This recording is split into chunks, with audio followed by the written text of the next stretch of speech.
I've done a lot of videos on Bethesda at this point. My most recent one was a discussion of why Bethesda got so greedy. You might have seen it. It did pretty well. And in that video, I dug into a bunch of SEC filings, a bunch of stuff that most people don't really give a crap about, but that gave me a lot of information about the corporate goings-on within ZeniMax, which is the parent company of Bethesda Softworks, which is the parent company of Bethesda Game Studios. And using that info, we were able to come to a conclusion as to why Bethesda has gotten so weirdly greedy in the last 3 or so years. If you want to see that video, I'll have it linked below. I'll also put a card to pop up, so check it out. And while I was doing this, I actually found some interesting information about some of Bethesda's management. It didn't really fit into that video. I didn't want it to feel as though I was just throwing everything I had at Bethesda, because that wasn't the point of the video, but I figured I should probably share it with you because there's some really interesting things about Bethesda's management that I think is worth knowing. It's not anything crazy or severe, it's just interesting. I know this sounds really vague, and I'm going to get into all of it in just a second. All I ask is that you bear with me. A lot of this has to do with complicated court proceedings that went on in the early 1990s. It's really vague and complicated. I'll try to explain it as cleanly and concisely as I can, but bear with me. And also a quick thank you to Nord VPN for sponsoring this video. Okay, let's start bare bones. ZeniMax Media Group, as I just said, is the parent company of Bethesda Softworks, and then that company is the parent company of Bethesda Game Studios and a bunch of other development studios under ZeniMax's umbrella. And ZeniMax Media wasn't always the parent company. It was founded in 1999 between two people, Robert Altman and Christopher Weaver, who was the original founder of Bethesda Softworks. Now, Christopher Weaver is actually pretty normal. There's nothing crazy about him. Honestly, he seems like kind of an endearing dude who's just passionate about video games and just likes sharing his passion with people. And that's why he started a game development studio and publisher. He's just a fan of it, and I think that's admirable. But his business partner, Robert Altman, is a different story. This guy didn't get into the gaming industry because he was particularly passionate about video games. He's never been a gamer. He's not somebody who's going to conventions talking about games because he loves them. This is a corporate shark. This is a Washington, D.C. lawyer who rubbed elbows with some very iffy and shadowy individuals. In other words, as you dig into his background, you'll find that Robert Altman is a shark. You don't mess with him, and if you try to double cross him, he will push you out faster than you could imagine. Case in point, Christopher Weaver brought Robert Altman in 1999 to help manage this new parent company for him. Robert Altman was going to be the CEO, handle a bunch of the day-to-day operations, and then Christopher Weaver would just have to be the chief technical officer, or CTO, managing the technical elements of the company, which after all is what he was passionate about. And I don't know about you, but if my buddy came to me and was like, hey, I want you to be the CEO of my parent company of this thing I've been working on for decades, I would be like, okay, sweet, I'm working with you. I'm very honored. Let's figure this out. Let's push on through. Let's make something great happen. I wouldn't do likely what Robert Altman did, which is that in 2002, he pushed Christopher Weaver out of his own company. And I'm not joking about this. Christopher Weaver actually went and sued ZeniMax for wrongful termination and for owing him a bunch of severance that they didn't pay. It was eventually settled out of court so that a lot of the nitty-gritty of what exactly happened wouldn't come out into the public air, which is understandable in a corporate sense. But what we do know is that Robert Altman, as CEO, felt kind of bogged down by having the founder of the company still working with him, so he pushed him out. And Christopher Weaver apparently still is a majority stakeholder. He owns a ton of shares in the company. He still has a vested interest in how ZeniMax and Bethesda does, but he's no longer involved in the operations of the company. He's effectively no different than you or me if we were to buy thousands upon thousands of shares of private equity in that company. Again, this is what I mean. Robert Altman is a shark. He won't be taken advantage of, and he's a lot sharper and more aggressive than a lot of people give him credit for, and more aggressive than I think a lot of people gave him credit for back in the 90s. What am I referring to? Buckle in, this is when it gets weird. So Robert Altman for most of his life has seemed like a pretty chill dude who doesn't have a ton of stuff going on personally. He's always been kind of behind the scenes. He's not somebody who really likes to be public facing, doesn't really give many interviews at all, and when he does, he's very reserved. He seems like just a quiet businessman, and that's about it. And in the course of my research for this video and some past Bethesda videos, I found a lot of smaller stuff about him that I don't think is particularly important. Like, he's married to Linda Carter, who played Wonder Woman at some point. They're very happy together, which is good. Robert Altman and his wife are also apparently good friends and huge fans of Hillary Clinton and Bill Clinton, having given tons of money to Hillary Clinton in her 2016 presidential election. Again, make of that what you will. And they live in Potomac, Maryland, which is just outside of Bethesda, Maryland, which is why Bethesda is called Bethesda. And CNN Money actually rated this little city that they live in, Potomac, Maryland, as the most wealthy town in all of America with more than 25,000 residents. Literally, more wealth is centered in their neighborhood than in most states combined. But like I said, all of this isn't particularly important. Yes, he's very, very wealthy. I don't think that's a bad thing. I'm actually kind of jealous. I'm going to be perfectly honest. If I could live in Potomac, Maryland, of course I would. Who wouldn't want to do that? Like, he's got it all figured out, and he seems to have a lot going for him. And that's not an accident. Again, this guy knows what he's doing. Now, you may be wondering why I keep emphasizing the fact that he's a shark. He knows what he's doing. He's way sharper than people give him credit for. Well, I'm doing that because back in the 1990s, he was involved with a large court case that was incredibly well dispersed throughout the media, all over the United States, and even internationally. It was a huge scandal. He was at the center of it, along with another guy who was involved in Washington, D.C. politics. And effectively, his entire defense settled around the idea that Robert Altman was just a small town, humble guy who was kind of oblivious to what was going on around him, very innocent, was not involved in any sort of corruption or anything. He would never do that. He was very goody two-shoes, and that's what his defense centered around. And I think at the time that probably made sense, but having received more information on him in the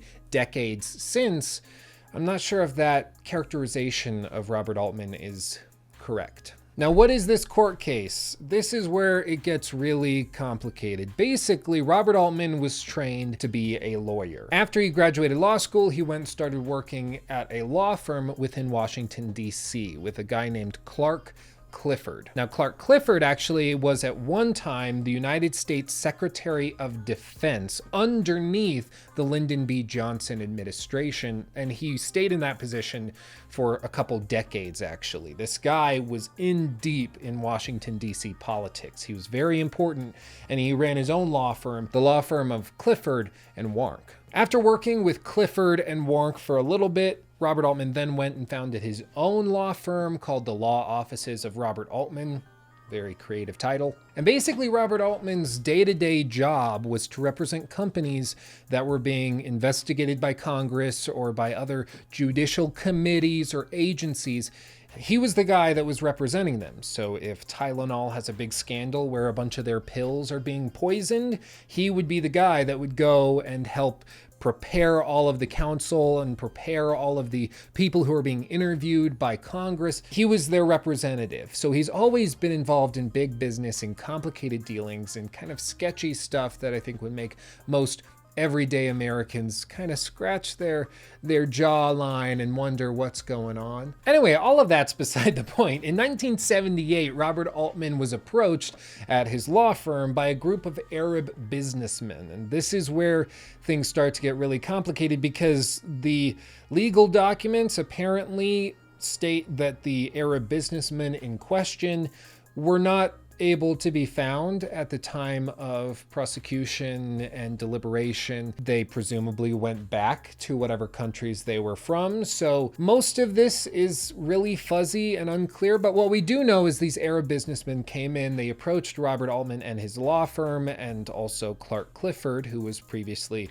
Secretary of Defense, and asked them to help sort of arrange a purchase of a large interstate bank. This bank was called Financial General Bank Shares. Again, really rolls off the tongue nicely. And their goal was to purchase this bank, which operated in multiple states throughout the northeast of the United States. And then they were going to be purchasing it using funds acquired from a larger British bank called BCCI. And BCCI stands for Bank of Credit and Commerce International.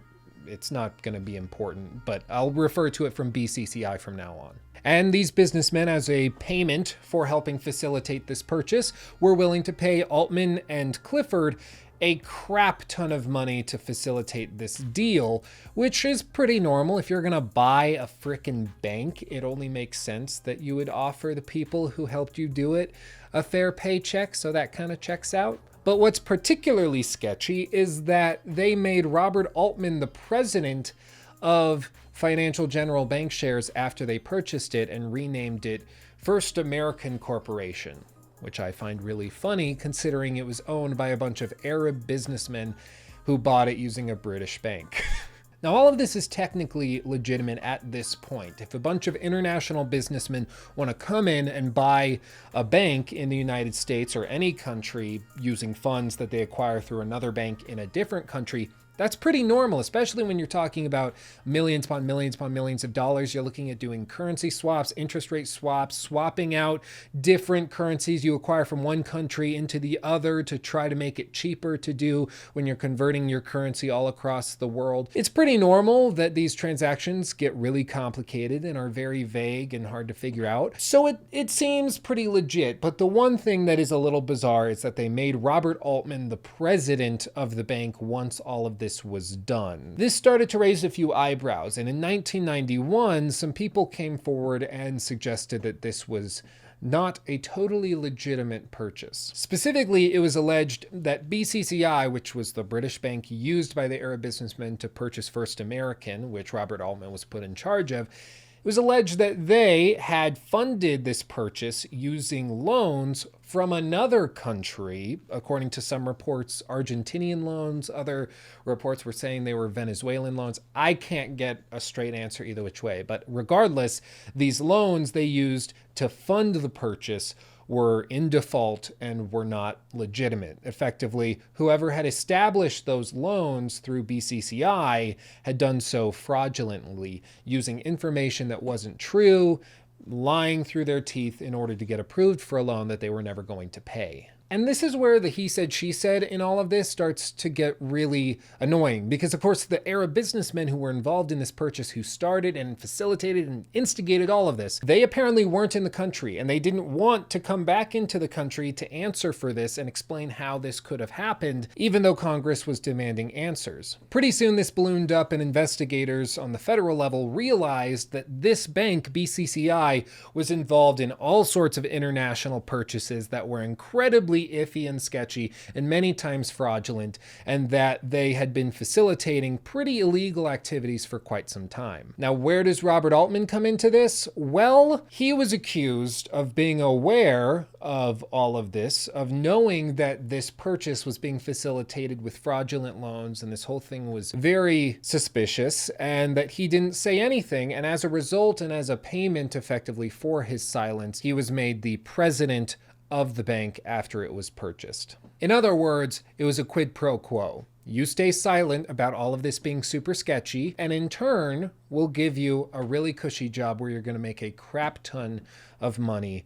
And as a result, we'll get away with it. Everybody will be happy. You'll have an awesome job. We don't get in trouble. We own a bank that's making us a ton of money. Everybody wins as long as nobody finds out. Problem is, it came out in a big way. This was all over the place, and it's kind of hard to find articles on it now because it was back in 1993, but I've included all of these sources and everything I'm referencing in the description box below, so make sure to check that out, including some archived articles from like Time magazine from back in 1993. And part of what made this so sensational was the fact that Clark Clifford was involved in all of this, because he was, of course, Secretary of Defense for a long time. People really respected the guy.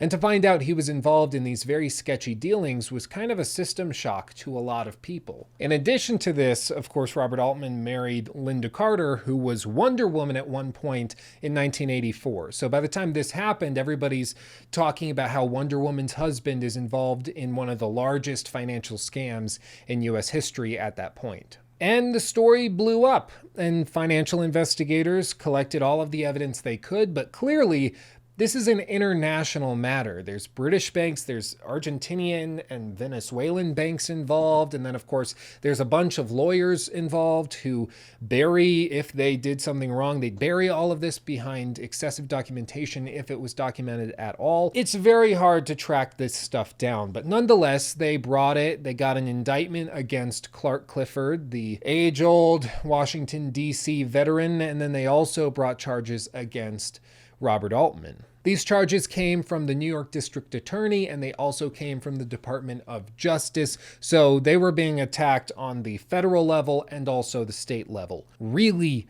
really bad. Now, Clark Clifford was around 86 years old at this point in time. He had just had a major operation on his heart. He was incredibly sick and frail, and it was deemed by the judge in the case on the federal level that he was too ill to stand trial, at least at that moment in time. So at that point, Robert Altman was all alone. He was standing in front of tons of accusations of incredibly fraudulent behavior.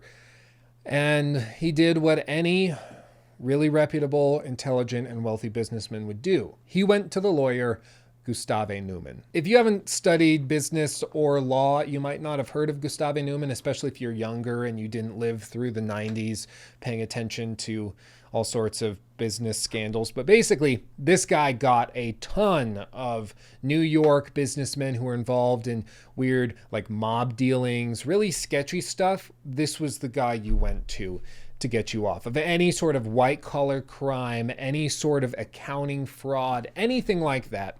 This was the guy you went to because he could get you off. Of his more famous clients, or perhaps sensational would be a better term, this guy represented Bernard Bergman, who was a businessman who managed an empire of nursing homes around the country. I'm not joking. Like, he was called the emperor of nursing homes back in the 90s. I never realized like nursing homes were for profit or were a reputable business venture, but nonetheless, this guy apparently was very good at it. This guy was actually found guilty of filing over $1 million in false Medicaid claims. So basically, he would have a patient come in to his nursing home. He would say, well, we needed to administer all of these drugs to them. We need to be reimbursed X amount. They would be sent that money and he would just pocket it. No big deal. And the people were in a nursing home, so they probably weren't aware what it was costing them to be there. So it went on for several years, but eventually he was caught and found guilty despite Newman's representation. He also represented a group of union leaders who were accused, and eventually some of them were found guilty of taking kickbacks from shipyard companies for all sorts of very sketchy and fraudulent things. He also represented Samuel D. Wright, who was a city council member in Brooklyn, who was charged with extorting a textbook supplier of over $5,500. Like, he went to a textbook company distributor and extorted them for $5,000. Like, where do you find these clients? Like, regardless, Robert Altman hired this guy to defend him in court. And even though a lot of his clients are kind of funny, or at least the more famous clients are really funny and weird and bizarre, this guy was no joke, and he was very good at what he did. And so in 1992, Robert Altman went on trial, and he demanded to have an actual trial despite federal investigators and prosecutors coming to him with all sorts of plea deals. Basically, they said, if you admit that you did X, Y, and Z, we'll only give you 5 years in prison. We'll only give you 10 years in prison. Whatever it may have been, we don't really know. But he refused all of them and said, let's go to trial. I'm innocent. Let me prove it. The trial lasted about 5 months. Eventually, the judge dismissed a bunch of bribery charges because there wasn't sufficient evidence for this, which is pretty normal in federal courts with any sort of tax or financial dispute. If there isn't a clear paper trail of evidence, you just can't accuse anybody of doing it, especially when you're taking these cases in front of a jury of 12 people, many of whom are not involved in the finance industry at all, who don't know how to read a 10K document, who don't know a balance sheet from an income statement. Like, these are people who are not really qualified to sift through all of this evidence. So if the charges aren't really substantiated, you should just dismiss it. Otherwise, you could have a miscarriage of justice at the end of the day. It makes sense. I'm not saying there's anything wrong with that, but it is important to know that the judge dismissed all of those bribery charges due to lack of evidence. And after this, Robert Altman was actually feeling pretty good. He actually declined the right to present a defense to the jury. He basically just sat back, said, hey, look, the judge is throwing stuff out because there's not enough evidence. Are you guys going to find me guilty of any of this stuff? So he just sat back again, played the innocent victim, said, I didn't know any of this was going on. I had no idea they were buying the bank with fraudulent loans. I was very thankful they made me president of the bank after the fact, but again, I had no idea any of this was going on. And sure enough, the jury found him innocent in all of this. They acquitted him of all of the charges, saying there wasn't enough evidence to convict him of much of anything. And then the Department of Justice dismissed all federal charges against him, citing again a lack of actual evidence for any sort of wrongdoing. But as part of the dismissal of these federal charges, Robert Altman had to agree, and he did, to never participate in the banking industry ever again. Effectively, federal investigators and judges said, listen, we can't prove you did anything wrong, but you aren't apparently very above board with all of this. You should have known this stuff was going on, especially if you were made president of the bank. We just can't prove it. And so we'll dismiss the charges, but you can never work in the banking industry again. He agreed, signed all the paperwork, everything was dismissed from him, and he went back to operating his own law firm for around 5 years until 1999, when he was approached by somebody he had met, Christopher Weaver, to be the CEO of his new company, ZeniMax, which was going to replace the already established parent company of Bethesda Softworks, and the rest is history. But what does all of this mean? Well, Robert Altman played dumb, effectively, in order to get out of all of this. Now, he was acquitted, he was found innocent, and it's very possible he had no idea any of this was going on. That's what a jury of his peers found to be the case. They said that, listen, there's no evidence he knew any of this was happening. He's innocent of all charges. But from what we know about Robert Altman, this is a Washington, D.C. lawyer. This is a shark of sharks swimming in a very, very small pond in Washington, D.C. It's incredibly cutthroat, and he was rubbing elbow with the finest. This guy represented multi-billion-dollar companies in front of Congress when the stakes are about as high as they possibly can be. He was not naive, he's certainly not stupid, and he's certainly not oblivious to the goings-on around him. And if you're telling me that that same individual was approached by a bunch of Arab businessmen who said, we want to buy a bank, an interstate bank, which involves tons of extra regulations, and we want to do it using an international bank in the UK, and they're going to fund the purchase using loans we've acquired from all over the world, that would make me suspicious. And it would probably make you suspicious as well. And chances are, just mathematically, you're probably not a tycoon on Wall Street or in Washington, D.C. if you're watching this video. But even you would probably be suspicious and wonder if this was totally above board. And then afterwards, they say, thank you so much for helping us with this. You did so good, and we're so thankful. Here, be the president of our new bank, even though you're a lawyer and you're not a banker. That would get me suspicious, and I think it would make anybody suspicious, and this is why federal investigators were so suspicious.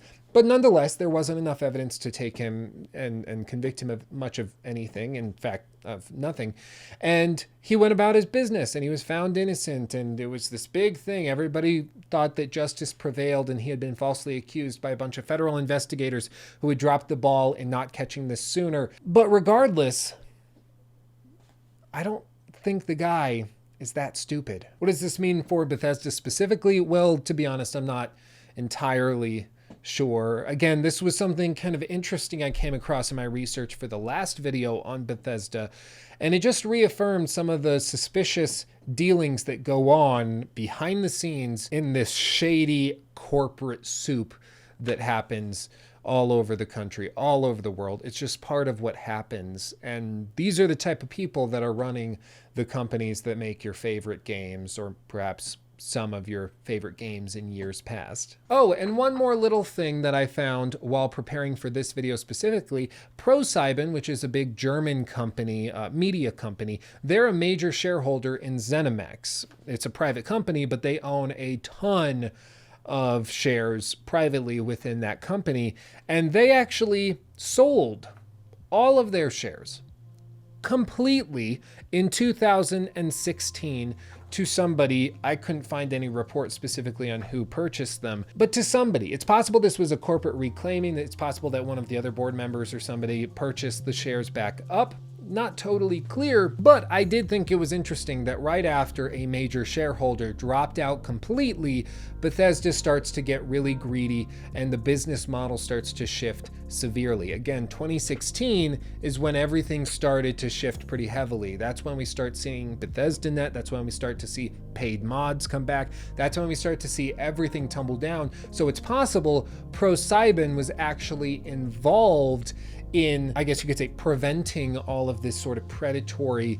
monetization. They dropped out and some other individual or group purchased up those shares and used that new influence and power that they gained on the board to start pushing more predatory monetization practices and models within the business itself. I don't know, it's kind of interesting. But no matter what you say, Robert Altman, sharp as a tack, he knew what he was doing.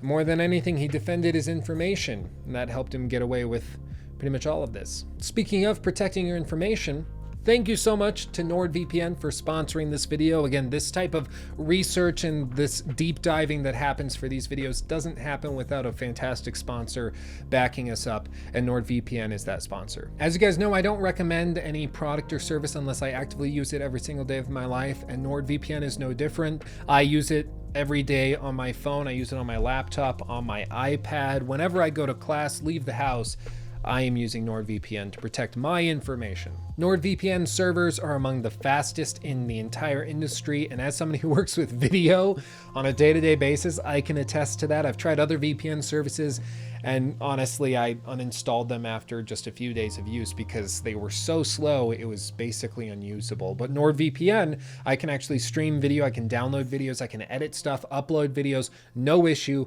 Often I don't even realize that I'm connected to their servers as a VPN until I actually go and check, because it's so fast, I don't notice a difference. And for a limited time only, they're giving viewers of this channel who go to nordvpn.com/Luke Stevens and use promo code Luke Stevens at checkout 81% off of a 3-year plan with NordPass's password security program for free. And they're also throwing in 4 extra months of the subscription for free as well. Like, they're throwing in everything for you guys. I'm kind of amazed. Again, that's nordvpn.com/Luke Stevens, promo code Luke Stevens at checkout. You'll save 81% off of a 3-year plan, get 4 months for free, and they'll throw in NordPass password manager for free. But that's all from me. Thank you for watching, honestly and truly. So I'm in the middle of editing this video real quick. I'm sorry if this is Inception-y. I'm cutting everything together. Interesting thing just happened as Khaleesi and I were chilling here, figuring this out. I was looking for footage of Robert Altman to put together into this video as like B-roll. And last time I did a video on Robert Altman, there was tons of footage available. I didn't have any problems. Interviews galore, speeches he had given, everything was out there.